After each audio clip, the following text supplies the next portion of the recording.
Assalamu alaikum ya ku al'ummar Najeriya da ma sanatocin Najeriya baki daya.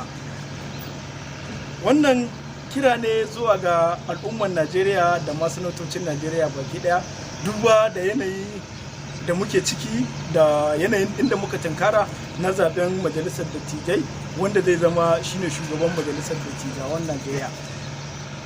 Ina kira ga sanatoci na arewa maso yamma da sanatocinmu na arewa maso gabas da sanatocinmu na arewa maso tsakiya da sanatocinmu na arewa na kudu maso kudu da sanatocinmu na kudu maso tsakiya da sanatocinmu na kudu maso yamma. Da wannan rana da suke tafe mu fito mu yi zaɓe na gaskiya, mu yi zaɓe wanda za a yaba da shi, domin mu tsaya mu zaɓe haziki wanda yake da ƙwazo, wanda yake da gogewa, wanda yake ya san abin da ya dace. Shi ya kamata ya zama shugaban majalisar dattawa domin ya taya shugaban ƙasarmu mai jiran gado Malam Alhaji Ahmed Bola Tinubu.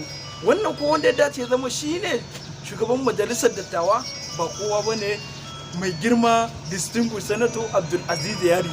Shi ne ya kamata ya zama shugaban majalisar dattawa, duba da gogewarsa, duba da ya yi dan majalisa tun daga 2007 zuwa 2011, sannan kuma zaɓaɓɓen gona ne wanda ya shekara 8 yana mulki. To kaga Abdulaziz Yari shugaba ne wanda yake lallai yana da experience ta kowane fanni na shugabancin ƙasar nan.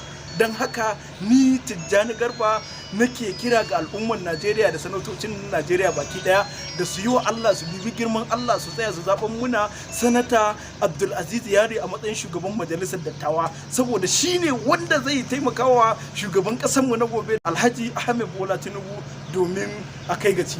Assalamu alaikum wa rahmatullah wa barakatuh. Shi sai godiya, shi sai godiya, sai